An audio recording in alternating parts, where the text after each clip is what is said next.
Astaghfirullah. Bismillahirrahmanirrahim. Assalamualaikum warahmatullahi wabarakatuh. Alhamdulillah wassalatu wassalamu ala Rasulillah wa ala alihi wa sahbihi wa mawalah wa la hawla wa la quwata illa billahi wa ba'du. Qala Allahu azza wa jalla ya ayyuhalladzina amanu taqullaha haqqa tuqatih wa la tamutunna illa wa antum muslimun. Amma ba'du, ma'asyiral muslimin, ikhwatu fiddin, muliakan Allah subhanahu wa ta'ala. Alhamdulillah, di pagi hari ini kita bisa duduk kembali untuk talabul ilmi,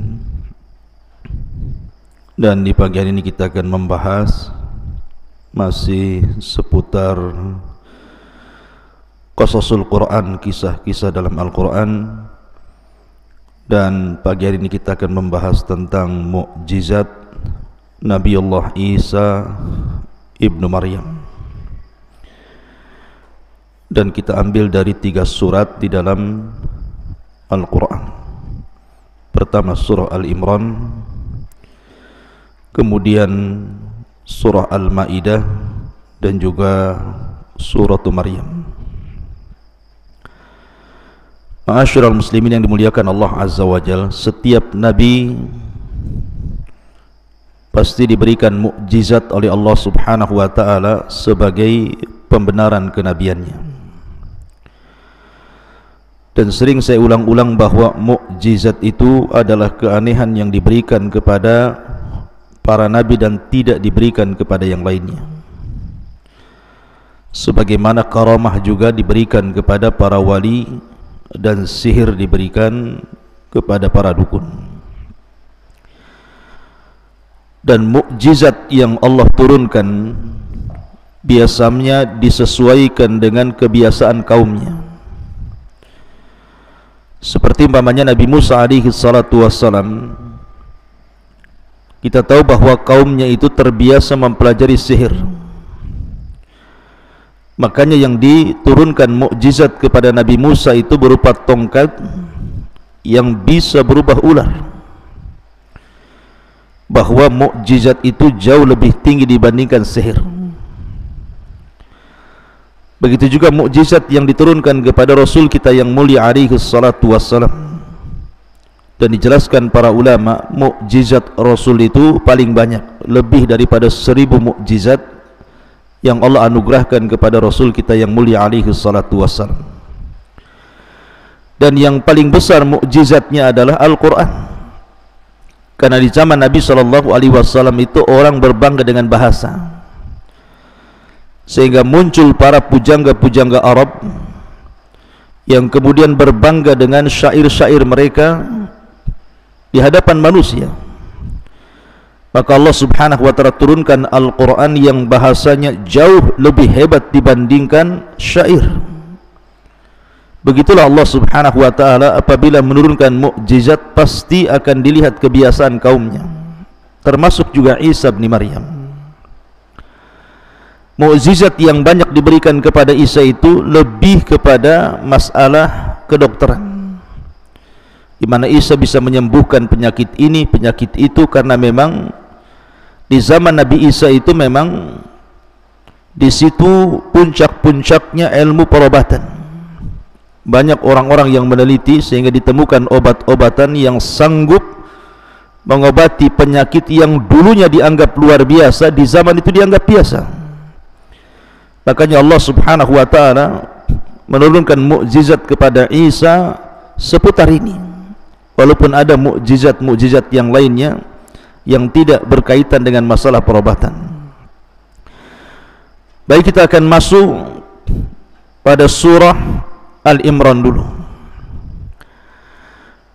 Allah subhanahu wa ta'ala berfirman, "Idh qalatil malaikatu ya Maryamu innallaha yubashshiruki bikalimatin minhu ismuhul Masih Isa ibn Maryam wajihan fid dunya wal akhirati wa minal muqarrabin. Dalam ayat 45 dan seterusnya Allah katakan, dan ingatlah ketika para malaikat berkata kepada Maryam, wahai Maryam, sesungguhnya Allah menyampaikan kabar gembira kepadamu tentang sebuah kalimat, sebuah firman, yaitu akan lahirnya seorang putra yang kami beri nama Al-Masih Isa putra Maryam, seorang terkemuka di dunia dan di akhirat, dan termasuk orang-orang yang didekatkan kepada Allah. Ketika Maryam melahirkan Isa, kita tahu bahwa Maryam ini belum memiliki suami,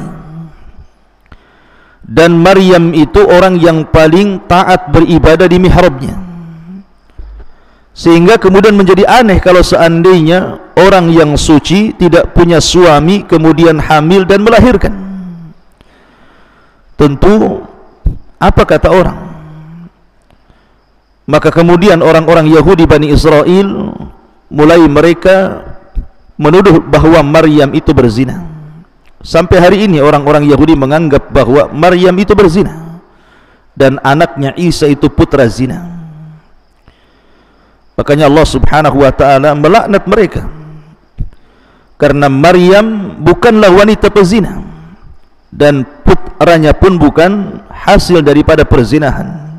Semua adalah wahyu Allah Azza wa Jal yang diwahyukan kepada Maryam, di mana Maryam akan melahirkan seorang putra yang Allah katakan wajihan fid dunya wal akhirah, yang akan menjadi seorang terkemuka di dunia dan di akhirat. Maka ketika kemudian orang-orang mulai menuduh Maryam ini berzina, di sini Allah Subhanahu wa taala mulai tampakkan mukjizat pertama kepada siapa? Kepada Isa bin Maryam sejak dalam gendongan. Jadi lahir saja kemudian digendong ibunya sudah nampak mukjizatnya. Makanya Allah Subhanahu wa taala berfirman ayat selanjutnya, wa yukallimun nasa fil mahdi wa kahla wa minas salihin, dan dia berbicara dengan manusia sewaktu dalam buayan, dan ketika sudah dewasa dia termasuk di antara orang-orang saleh. Apa ucapan Isa bin Maryam? Jadi ketika orang-orang kemudian menuduh Maryam itu berzina, Allah Subhanahu wa taala meminta Maryam itu untuk tidak bicara, kemudian mengisyaratkan kepada bayinya. Jadi kalau ada orang yang bertanya, itu bayi siapa? Apakah engkau berzina atau tidak? Apakah itu waladul baghi? Maka Allah Subhanahu wa taala hanya mengisyaratkan kepada Maryam, tanya bayi ini. Subhanallah. Tiba-tiba kemudian Isa yang ketika itu masih bayi mengatakan, qala inni Abdullah, dalam surah Maryam, ataniyal kitaba wa ja'alani nabiyya. Sesungguhnya aku hamba Allah, dia memberiku kitab Injil dan dia menjadikan aku seorang nabi. Coba bayangkan kalau ada bayi tiba-tiba bicara seperti itu di zaman sekarang, mungkin bayi ajaib gitu ya. Mana tidak itu masih bayi, tiba-tiba Allah Subhanahu wa taala buat bicara, dan isi pembicaraannya itu semua kalimat-kalimat berbobot. Kemudian dia mengatakan, wa ja'alani mubarakan aynama kuntu wa awsani bis salati waz zakati ma dumtu hayya wa barram biwalidati wa lam yaj'alni jabbaran syaqiyyan. Dan dia Allah menjadikanku seorang yang diberkahi dimanapun aku berada, dan dia memerintahkan aku melaksanakan salat, menunaikan zakat selama aku hidup, dan disuruh berbakti kepada ibuku, dan dia menjadikan aku seorang yang tidak sombong dan juga tidak celaka. Wassalamun alayya yawma wulidtu wa yawma amutu wa yawma ub'atsu hayya, dan kesejahteraan semoga dilimpahkan kepadaku pada hari kelahiranku, pada hari wafatku, pada hari aku dibangkitkan kembali, hidup kembali. Lihat, Bagaimana orang yang masih kecil kemudian bisa bicara kalau ini bukan mukjizat, ikhwan? Dan bayi yang pernah bicara, yang dalam sejarah itu ada beberapa bayi yang sudah saya jelaskan kepada antum. Pertama, Isa bin Maryam ini, dan ini mukjizat pertama yang Allah anugerahkan kepada Isa. Kemudian bayinya Juraij. Antum kenal kisah Juraij? Seorang ahli ibadah Bani Israel yang dituduh berzina dengan seorang wanita pelacur yang hamil kemudian melahirkan, hanya untuk memfitnah seorang abid ahli ibadah yang namanya Juraij, abid min Bani Israel. Tiba-tiba kemudian setelah Juraij dipukuli, kemudian tempat ibadahnya dihancurkan, maka Juraij mengatakan, kemarikan bayi itu. Kemudian dicubitnya bayi itu dan mengatakan, man abuk, siapa bapakmu?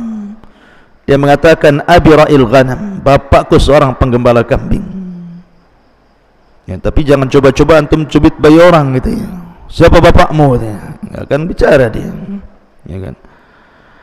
Ma'asyiral muslimin yang dimuliakan Allah Azza wa Jalla. Kemudian bayi yang ketiga, ada yang mengatakan bayinya ketika Nabi Yusuf alaihi salatu wassalam difitnah, dialah yang memulai meraih Zulaikha. Allah mengatakan wa syahida syahidun min ahli. Jadi ada yang mengatakan bahwa bayi di situ ada seorang pembantu jariah punya bayi.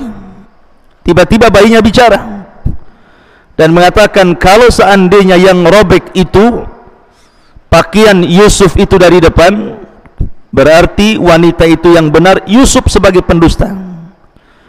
Tapi kalau yang robek itu pakaian dari belakang, berarti Yusuf yang benar, wanita itulah pendustanya. Bicara dia.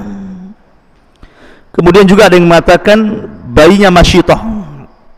Masyitah, tukang sisirnya putri-putri Fir'aun, yang digoreng dalam kuali penuh dengan minyak. Tiba-tiba kemudian ketika bayi itu hendak dimasukkan, Masyitah agak ragu-ragu keimanannya itu. Bagaimanapun seorang ibu terkait dengan anaknya. Tapi tiba-tiba bayi itu mengatakan, ya ummah, wahai ibuku, tidak ada masalah, masuklah ke dalam penggorengan itu, maka Allah akan pertemukan kita di sorga. Nah, salah satunya adalah bayi di sini adalah Isa bin Maryam. Tiba-tiba bicara waktu bayi, dan ini mukjizat yang Allah Subhanahu wa taala anugerahkan permulaan ketika beliau bayi. Kemudian setelah Isa bin Maryam dewasa, menginjak remaja, maka Allah Subhanahu wa taala katakan, wa yu'allimuhul kitaba wal hikmata wat taurata wal injil, dan Allah mengajarkan kepada Isa hikmah, kemudian kitab Taurat dan Injil, wa rasulan ila Bani Israel, dan sebagai utusan kepada Bani Israel. Inni qad ji'tukum bi ayatin mir rabbikum, aku telah datang kepada kalian dengan sebuah tanda mukjizat dari Tuhan kalian. Jadi ketika Isa kemudian menginjak dewasa, Isa pun diangkat oleh Allah Subhanahu wa taala menjadi nabi dan rasul, dan dia satu di antara ulul azmi minar rusul. Ulul azmi itu ada 5: Nuh, Ibrahim, Musa, Isa, dan Rasul kita Muhammad sallallahu alaihi wasallam. Jadi ketika itu Isa mulai mendakwahkan dakwah Taurat dan Injil kepada Bani Israel dan mengatakan, saya ini Rasul kalian. Tapi apa yang terjadi? Kebanyakan orang-orang Yahudi dan Bani Israel mereka kufur, dan sedikit sekali mereka yang beriman. Yang beriman pun tidak sebagaimana sahabat-sahabat Rasul yang mengatakan sami'na wa ata'na, tapi orang-orang Isa bin Maryam yang disebut Hawariyun itu selalu membantah nabinya walaupun mereka beriman, ya. Nah, ketika suatu ketika Isa bin Maryam kemudian menampakkan mukjizatnya, karena juga di zaman Isa itu juga banyak juga tukang-tukang sihir. Jadi Isa bin Maryam tiba-tiba kemudian mengambil tanah, kemudian dibentuknya seperti burung. Kemudian setelah itu ditiupnya tanah yang sudah berbentuk burung itu tiba-tiba jadi burung kemudian terbang. Maka orang-orang menyangka bahwa Isa melakukan sihir. Itu bukan sihir, itu mukjizat dari Allah Subhanahu wa taala. Makanya Allah Subhanahu wa taala mengatakan, inni akhluqu lakum minat tini kahayati at-tayri fa anfukhu fihi fayakunu tayran biidznillah. Aku membuatkan bagi kalian dari sebuah tanah berbentuk sebuah burung, seekor burung, lalu aku meniupnya maka menjadi seekor burung dengan izin Allah. Lihat, Isa mengatakan biidznillah, dengan izin dari Allah. Artinya ini bukan sihir, ini karena karunia dan izin dari Allah Subhanahu wa taala, makanya aku bisa melakukannya. Kalau Allah tidak mengizinkannya, tidak mungkin tanah itu berbentuk burung dan bisa terbang. Kemudian mukjizat yang lain, apabila ada bayi kemudian terlahir mungkin dia itu buta permanen, maksudnya dari lahir sudah buta gitu ya. Maka Isa bin Maryam terkadang mendatangi anak-anak yang buta itu, kemudian mengusap wajahnya, tiba-tiba matanya bisa melihat.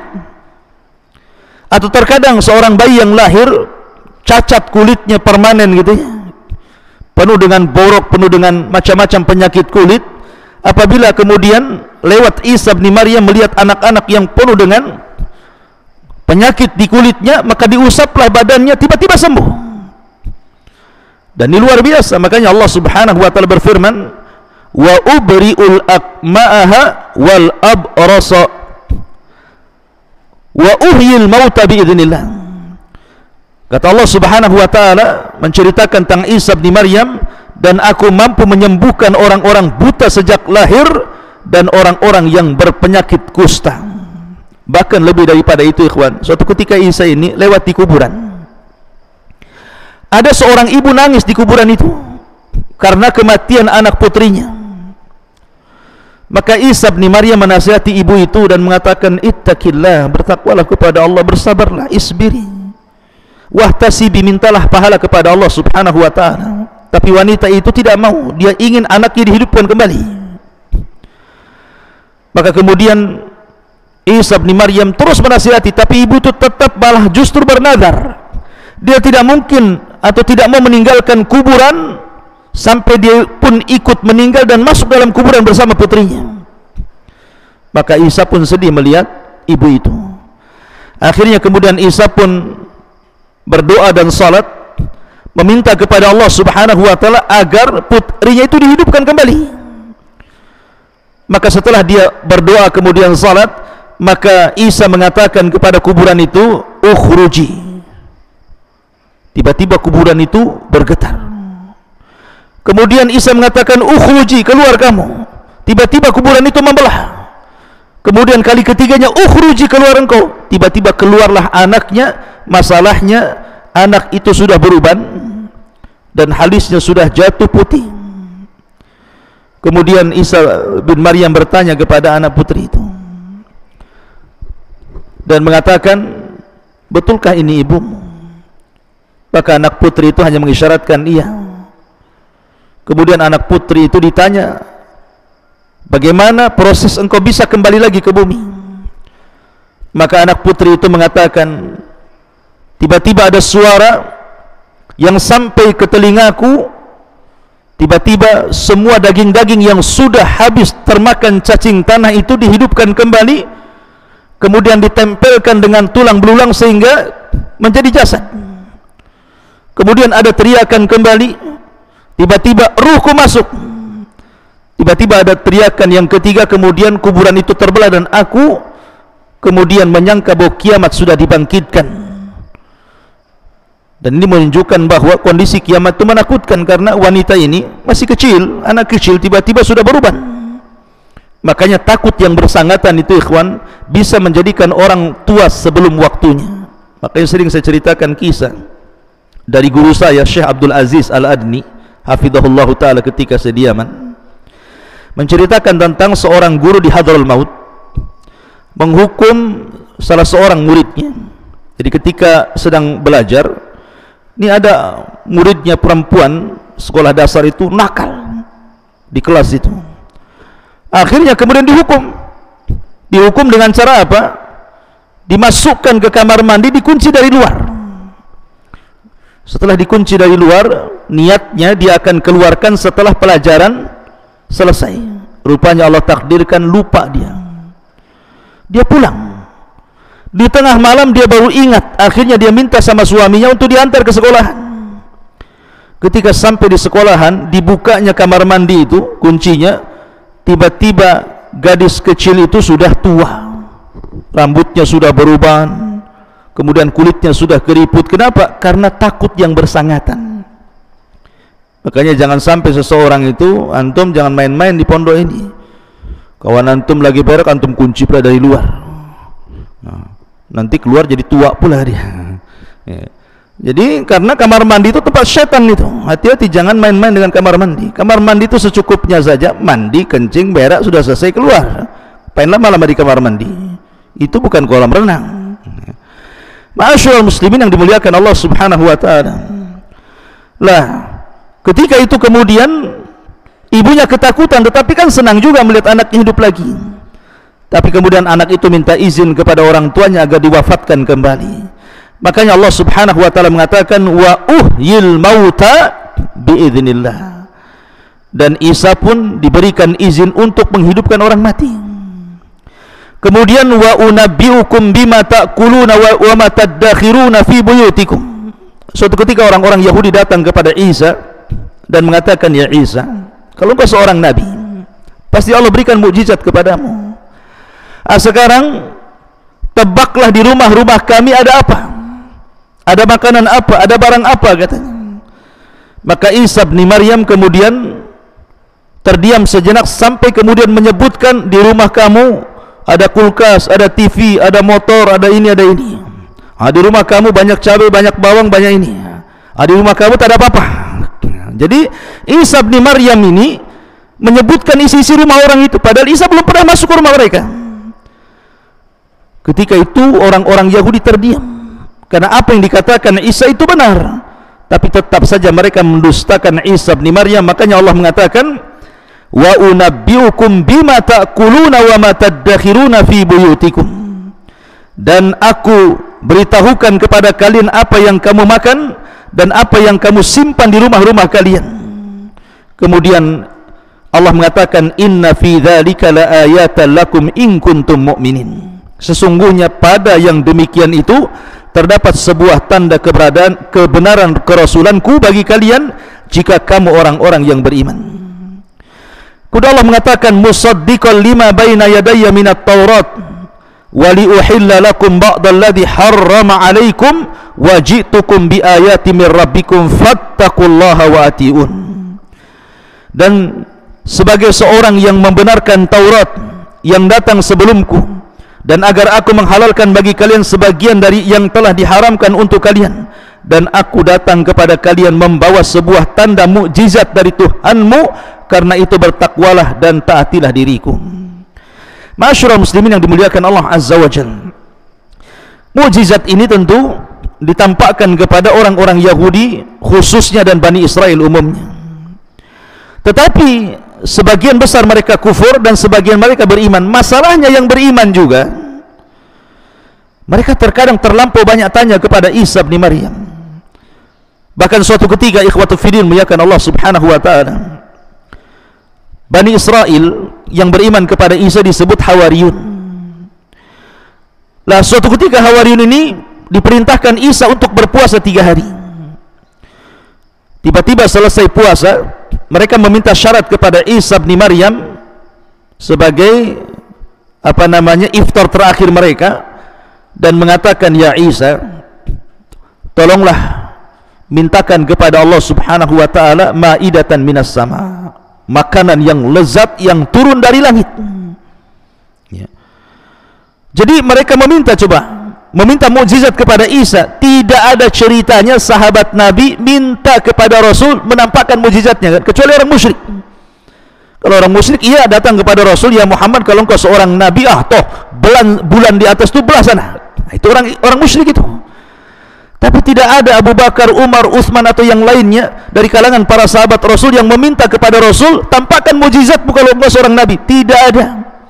Bahkan yang ada ketika peristiwa Isra Mi'raj, dan itu mukjizat Rasul diangkat ke langit, Orang-orang musyrik datang kepada Abu Bakar Siddiq dan mengatakan, lihat sahibuka ya Abu Bakar, temanmu cerita yang aneh-aneh. Mana mungkin orang berjalan dari Masjidil Haram ke Aqsa, dari Aqsa ke sudut mata hanya separuh malam saja. Ini gila ini.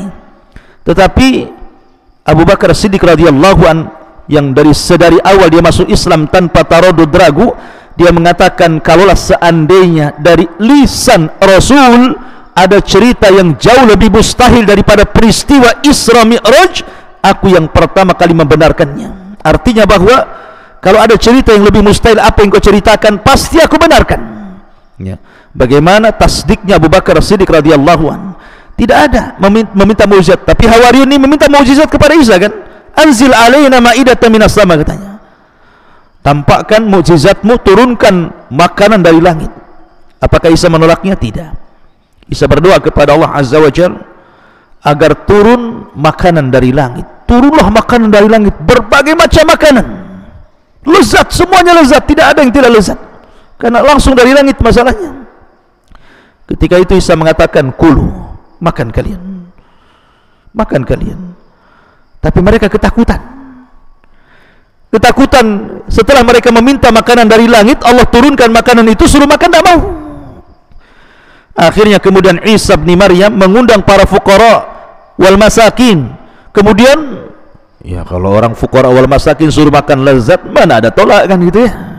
Datang dari mana-mana orang, dimakannya makanan itu. Setelah kemudian orang-orang makan, barulah kemudian orang Hawariyun berani makan, ikut makan juga dia di situ.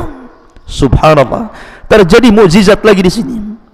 Karena setiap orang yang memakan dari makanan ma'idatan minas sama itu, kalau dia setruk, sembuh setruknya. Kalau dia darah tinggi, jadi darahnya kemudian normal. Kalau dia lumpuh, jadi sembuh. Pokoknya penyakit apa saja kalau makan dari situ sembuh. Oh, luar biasa ini mukjizatnya. Dan ini Allah Subhanahu wa taala gambarkan dalam Al-Qur'an dan mengatakan bagaimana Allah Subhanahu wa taala menjelaskan tentang mukjizat ini. Allah Subhanahu wa taala berfirman dalam surah Al-Maidah, "Wa id auhaitu ilal hawariyin an aminu bi wa bi rasuli qalu amanna washhad bi annana muslimun." Dan ingatlah ketika aku ilhamkan kepada pengikut Isa yang setia, Hawariyun, berimanlah kepadaku dan kerasulanku. Mereka menjawab, kami telah beriman, dan saksikanlah wahai Rasul bahwa sesungguhnya kami termasuk orang-orang yang patuh kepada seruanmu. Itu janji mereka, mereka akan patuh. Tapi apa yang terjadi? Idh qala al-hawariyuna ya Isa ibn Maryam hal yastati'u rabbuka an yunazzila alaina ma'idatan minas sama' qala ittaqullah in kuntum mu'minin. Ingatlah ketika pengikut Isa itu berkata, hai Isa putra Maryam, sanggupkah Tuhanmu? Lihat, sanggupkah Tuhanmu? Ya, ini kan bahasa ini kurang adab. Ya, Tuhan itu ya sanggup segala sesuatu, ala kulli syai'in qadir, kan begitu. Tolonglah turunkan hidangan dari langit kepada kami. Maka Isa menasihati, bertakwalah kau kepada Allah. Jika kalian orang-orang yang beriman, jangan seperti itu. Ya. Kemudian mereka mengatakan, qalu nuridu an na'kula minha wa tatma'inna qulubuna wa na'lama an qad saddaqtana wa nakuna 'alaina minasyahidin. Mereka berkata, kami ingin memakan hidangan itu dan supaya tentram hati kami, dan supaya kami yakin bahwa kamu telah berkata benar kepada kami, dan kami menjadi orang-orang yang menyaksikan hidangan itu. Maka Isa bin Maryam kemudian berkata, berdoa kepada Allah Subhanahu wa taala. Qala Isa bin Maryam, Allahumma rabbana anzil alaina ma'idatan minas sama' takunu lana idan li awwalina wa akhirina wa ayatan minka warzuqna wa anta khairur razikin. Maka Isa pun berdoa kepada Allah, ya Tuhan kami, turunkanlah kiranya kepada kami sebuah hidangan dari langit, yang hari turunnya akan menjadi hari raya bagi kami, yaitu orang-orang yang bersama kami dan yang datang sesudah kami, dan menjadi tanda bagi kekuasaan Engkau. Beri rizkilah kami ya Rabb, dan Engkaulah pemberi rizki yang paling utama. Maka Allah Subhanahu wa ta'ala ketika itu memberi syarat. Qala Allah, inni munazziluha alaikum, baik saya akan turunkan hidangan dari langit kepada kalian. Tapi ingat, faman yakfur ba'du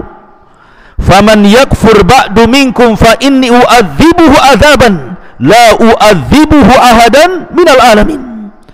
Sungguh aku akan menurunkan hidangan untuk kalian, tetapi ingat, barang siapa yang kufur di antara kalian setelah turunnya hidangan ini, maka sungguh aku akan menyiksa dia dengan azab yang belum pernah aku timpakan kepada seorang pun dari umat ini. Coba bayangkan. Makanya ketika betul-betul turun hidangan itu, Hawariyun takut, masalahnya diancam nih. Kalau mereka sampai kufur setelah kejadian ini, maka Allah akan mengazab mereka dengan azab yang sangat keras. Makanya mereka nggak berani makan setelah itu. Tapi setelah kemudian melihat para fuqara wal masakin kemudian makan, ikut juga makan mereka di situ. Mungkin kalau ada antum di situ ikut makan juga tuh. Masalahnya enak masalahnya. Kalau soal makan antum nomor urut wahid ya. Nah, kalau soal kerja bakti paling belakang. Ya. Ma'asyiral muslimin yang dimuliakan Allah Azza wa Jalla, intinya bahwa Isa bin Maryam diberikan banyak mukjizat. Tetapi sekali lagi saya katakan bahwa Isa diuji oleh kaumnya. Orang-orang Bani Israel, mereka menolak, terutama orang-orang Yahudi. Makanya kemudian dakwah Isa itu lebih banyak di mana? Di Bani Asfar. Lebih banyak diterima di Bani Asfar. Bani Asfar itu keturunan dari Is, putra Ishak. Sudah saya katakan, Ishak itu punya dua putra. Satu Yakub yang kemudian turunannya disebut Bani Israel. Satu Is yang disebut dengan Rum, yang turunnya disebut Bani Asfar, yang cenderung kepada bangsa Eropa. Makanya Nasrani itu lebih berkembang di Eropa, lebih mudah diterima oleh mereka dibandingkan oleh Bani Israel. Ya. Lah Isa bin Maryam ini ketika kemudian mendapatkan penentangan dan mulai kemudian banyak orang yang mendustakan dia, bahkan cenderung kufur kepadanya, maka Allah Subhanahu wa taala katakan falamma ahassa Isa minhumul kufra, maka ketika Isa merasakan keingkaran mereka Bani Israel, maka Isa mulai menyaring sebenarnya siapa yang kemudian orang-orang yang setia kepadanya dan siapa orang-orang yang berkhianat kepadanya dan orang-orang yang mendustakan kerasulannya. Makanya Isa kemudian mengatakan di hadapan para pengikutnya, man ansari ilallah, siapa yang akan menjadi penolong diriku untuk menegakkan agama Allah ini. Qala al-hawariyuna nahnu ansarullah amanna billahi wasyhad bi anna muslimun. Maka para hawariyun, sahabat setia Isa, menjawab, kamilah penolong agama Allah, kami beriman kepada Allah dan saksikanlah bahwa kami adalah orang-orang yang beriman. Maka Allah katakan, Rabbana amanna bima anzalta wattaba'na rasul faktubna ma'asyahidin. Ya Tuhan kami telah beriman kepada apa yang kau turunkan dan kami telah mengikuti Rasul, karena itu tetapkanlah kami bersama golongan orang-orang yang memberikan kesaksian. Jadi setelah tersaring mana orang-orang Hawariyun, rupanya tidak banyak. Jadi orang-orang Hawariyun Isa itu hanya orang-orang tertentu saja, bisa dihitung dengan jari, tapi kebanyakan Bani Israel kufur, terutama orang-orang Yahudi. Ketika itu Isa tetap berdakwah kepada kaumnya, sehingga satu persatu akhirnya masuk Islam, masuk ke agama Isa bin Maryam. Lah ketika itu raja yang berkuasa, Raja Romawi yang berkuasa kala itu, ya, siapa namanya? Yang membunuh Yahya bin Maryam, Herodia. Antum lupa lagi namanya. Jadi ketika itu melihat ada kekhawatiran bahwa berkembangnya dakwah Isa bin Maryam ini bisa mengancam kekuasaannya. Terkadang selalunya para raja bertentangan dengan para nabi kan, para penguasa dengan para ulama itu terkadang kalau tidak selaras akan terjadi seperti ini dari zaman ke zaman. Ya. Akhirnya kemudian mereka pun mengutus pasukan untuk membunuh Isa bin Maryam. Lah ketika itu Allah katakan wa makaru wa makarallah wallahu khairul makirin. Dan mereka orang-orang kafir membuat tipu daya untuk membunuh Isa, maka Allah pun membalas tipu daya, dan Allah adalah sebaik-baik pembalas tipu daya. Jadi ketika kemudian tempat berkumpulnya Isa, markasnya Isa itu dikepung, dan di situ banyak orang-orang Hawariyun Ya. Kemudian Isa bin Maryam sudah merasakan bahwa dia tidak mungkin selamat. Pasukan terlampau banyak dan mereka memang jelas-jelas diutus untuk membunuhnya.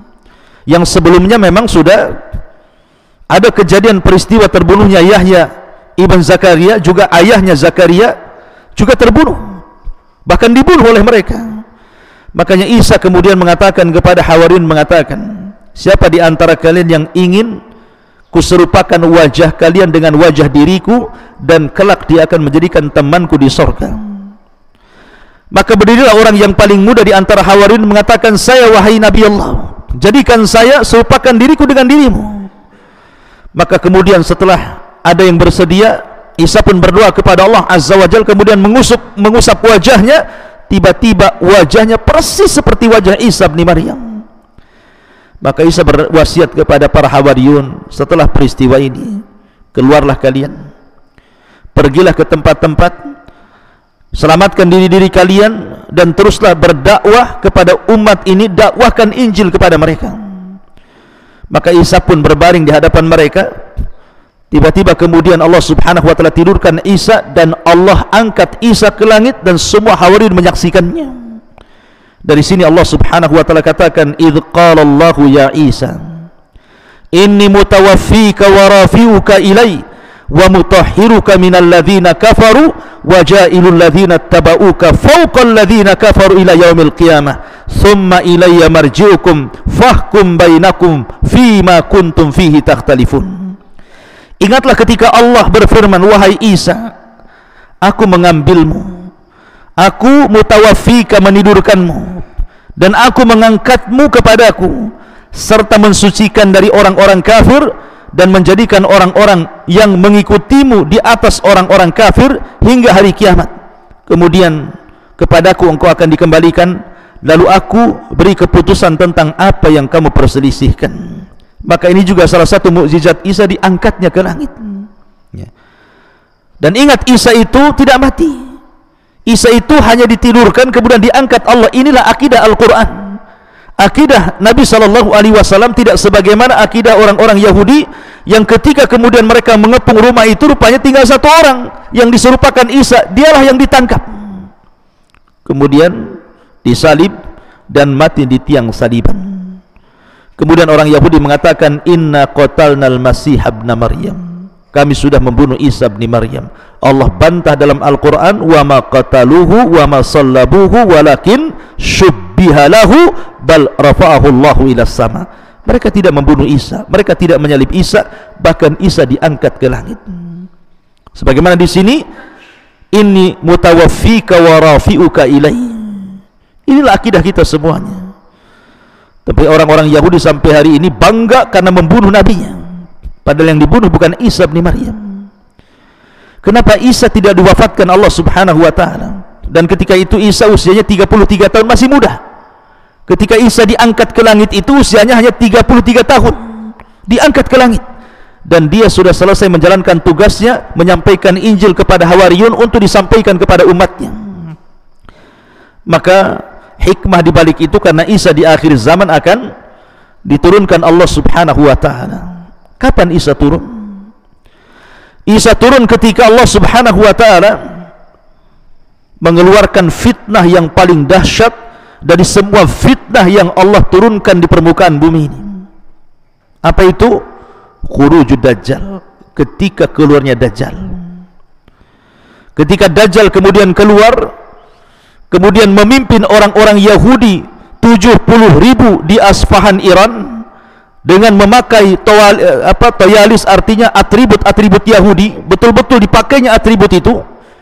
Dan ini tentara pertama Dajjal.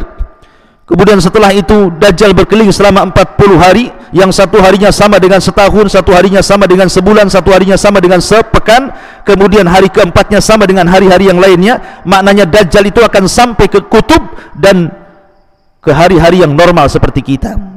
Ketika Rasul mengatakan satu harinya sama satu tahun, satu bulan, satu pekan, itu maksudnya daerah kutub. Ya, daerah kutub yang begitu. Artinya Dajjal pun akan sampai di kutub-kutub itu. Ya. Adapun 4 harinya, hari-hari biasa, maksudnya akan berkeliling seperti ke tempat-tempat kita ini. Apakah dia akan sampai ke Tiban kampung? ia akan sampai ke tiban kampung. Ya, jangan salah, Dajjal akan sampai ke hutan Jabal Uhud ini, karena tidak ada satupun jengkal bumi kecuali diinjak Dajjal, illa sayata'uhu Dajjal, kecuali Dajjal akan menginjaknya. Sehingga Dajjal akan berfitnah kemana-mana. Siapa yang mentaati Dajjal akan diberikan kenikmatan yang melimpah, dan siapa yang kufur maka akan dibunuhnya. Jadi fitnahnya fitnah luar biasa, karena orang dibuat kufur, disuruh menuhankan. Awalnya Dajjal mengaku nabi, berakhir mengaku Tuhan, dan banyak orang terpengaruh dengan Dajjal. Dari sini Isa disuruh untuk membunuh Dajjal. Turunlah Isa di mana? Di Menara Putih sebelah timur Damaskus, dan menara itu sudah ada hari ini. Ya. Isa akan turun di situ. Kemudian setelah turun di situ, maka Isa akan bergabung dengan pasukan Imam Mahdi di Bukit Tur. Yang ketika itu Imam Mahdi sudah merasa tidak bisa apapun untuk memerangi Dajjal yang sangat kuat, karena mereka dikepung. Sampai-sampai mereka kelaparan di bukit itu, sampai dikisahkan satu kepala kerbau jauh lebih berharga dibandingkan berkilo-kilo emas, karena mereka hanya dibutuhkan makan, bukan harta rampasan perang. Sehingga pada waktunya, akhirnya ketika mereka sudah tidak ada lagi yang mereka makan, tidak mungkin mereka mati kelaparan. Makanya Imam Mahdi mengatakan, bagaimana kalau kita besok turun? Apapun yang terjadi kita serahkan kepada Allah. Lebih baik kita mati perang dibandingkan mati kelaparan. Maka ketika waktu sholat subuh, maka Imam Mahdi pun menyuruh seseorang azan. Sebelum qomat, tiba-tiba langit gelap gulita. Setelah sejenak tiba-tiba langit terang benderang. Rupanya Isa diapit dua malaikat. Rambutnya seperti orang yang baru mandi, ya, tetes. Kemudian hawa yang keluar dari mulutnya akan membunuh orang kafir sejauh dan sekian-sekian. Baru itu udah mati orang-orang kafir itu. Antum juga mati karena bau untuk mulutnya. Ya. Jadi dia bisa, nafasnya Isa itu bisa membunuh orang kafir. Dan ini mukjizat Nabi Isa bin Maryam. Nafasnya bisa membunuh orang kafir. Ya. Nah, ketika kemudian Isa pun betul-betul turun, kemudian datang ke pasukan Imam Mahdi. Imam Mahdi tahu Isa bin Maryam. Kenapa? Dari ciri-ciri yang disabdakan Nabi SAW, dan dari janji Rasulullah SAW bahwa dia akan bergabung. Maka Imam Mahdi pun mengatakan, taqaddam ya ruh Allah, silahkan wahai ruh Allah, jadi imamlah kau untuk kami. Tetapi bagaimanapun Isa turun bukan dalam rangka apa? Menyebarkan syariatnya, tidak. Dia tugas lain dari Allah Subhanahu wa ta'ala. Makanya dia mengatakan setiap kelompok ada amirnya, kau saja yang maju. Maka Imam Mahdi menjadi imam salat subuh, Isa pun menjadi makmum di belakangnya. Setelah salat subuh, maka Isa mengumpulkan semua orang, kemudian mengusap wajah-wajah mereka. Demi Allah, tidak ada orang yang paling bahagia kala itu kecuali orang yang diusap wajahnya, Isa bin Maryam. Kenapa? Karena setiap Isa mengusap wajah pasukan Mahdi itu menyebutkan tingkatan-tingkatan mereka di sorga. Bukan kau akan masuk sorga, tapi menyebutkan tingkatan-tingkatan di sorga. Selepas itu Isa memberikan 3 pilihan. Sebenarnya kalian tidak usah perang, tidak perlu kalian lawan Dajjal. Aku akan berdoa kepada Allah, nanti akan datang pasukan lain, bukan pasukan kalian, mereka lah yang menghancurkannya. Yang kedua, kalian tidak usah perang, duduk saja di sini berdoa kepada Allah. Aku akan berdoa kepada Allah, Allah kirimkan azab untuk Dajjal dan pasukannya. Atau yang ketiga, kita perang. Saya dan Imam Mahdi yang akan memimpinnya. Tapi saya akan berdoa kepada Allah Azza wa Jalla, tidak ada satupun orang-orang yang mengikuti Dajjal mampu mengangkat pedangnya sehingga tidak akan melukai kalian. Akhirnya mereka pun memilih yang ketiga, perang. Karena Isa mengatakan tidak ada satupun tentara Yahudi yang bisa mengangkat pedang mereka. Akhirnya turun dari gunung, walaupun jumlah pasukan Dajjal itu begitu banyak, tetapi mereka tidak bisa mengangkat pedang mereka. Tinggal tebas-tebas saja lah kan gitu ya. Akhirnya kemudian pasukan Dajjal pun lari tunggang langgang. Ada yang sembunyi di pohon-pohon pula bicara, hei mukmin kafir di sini, bantai dia. Sembunyi di batu-batu pula bicara, hei mukmin ada orang Yahudi di sini, bantai dia. Semua makhluk Allah bisa bicara kecuali pohon gorkot. Adapun Isa bin Maryam mengejar Dajjal. Dajjal tahu itu Isa bin Maryam. Ketakutan dia, lari ke arah timur, dikejar ke timur, lari ke arah barat, dikejar ke barat, lari ke arah selatan, utara, dikejar, sampai akhirnya Dajjal tidak bisa lari, sampailah di Babil Lud, sebuah kota yang sekarang ada di Israel, itu Babil Lud namanya. Lihat bagaimana Dajjal itu muncul di negeri yang mayoritas Syiah dan mati di negeri yang mayoritas Yahudi. Ya, karena Syiah dengan Yahudi itu ada kaitan. Muncul di negeri yang mayoritas Syiah, di mana? Iran. Asfahan itu Iran. Dan mati di Babil Lud. Di mana Babil Lud? Israel. Jadi kemunculannya di tempat Syiah, meninggalnya di tempat Yahudi. Ya. Maka kemudian Isa bin Maryam pun membunuh Dajjal. Dikisahkan bahwa Dajjal ketakutan seperti kemudian garam yang disiram air langsung meleleh. Maka Isa menebas kemudian leher Dajjal, kemudian memberitahu kepalanya. Dari situlah pasukan Dajjal tunggang langgang karena pimpinan mereka yang dianggap Tuhan sudah mati. Tuhan kok mati, ini gimana ceritanya? Ya. Maka Dajjal kemudian mati di tangan Isa, orang yang ngaku Tuhan. Nah, setelah itu kemudian Isa hidup, ada yang mengatakan 7 tahun, ada yang mengatakan 40 tahun. Maka Isa pun kemudian hidup bersama kaum muslimin, dan setelah itu Allah wafatkan setelah melalui banyak fitnah, di antaranya fitnah Ya'juj dan Ma'juj. Wallahu a'lam bishawab. Ini di antara kisah tentang mukjizat Nabi Allah Isa bin Maryam, dan banyak kisah-kisah mukjizat nabi-nabi yang lainnya, dan kita bisa kaji di lain kesempatan. Subhanakallahumma bihamdika asyhadu an la ilaha illa anta astaghfiruka wa atubu ilaik. Allahu ta'ala alam. Assalamualaikum warahmatullahi wabarakatuh.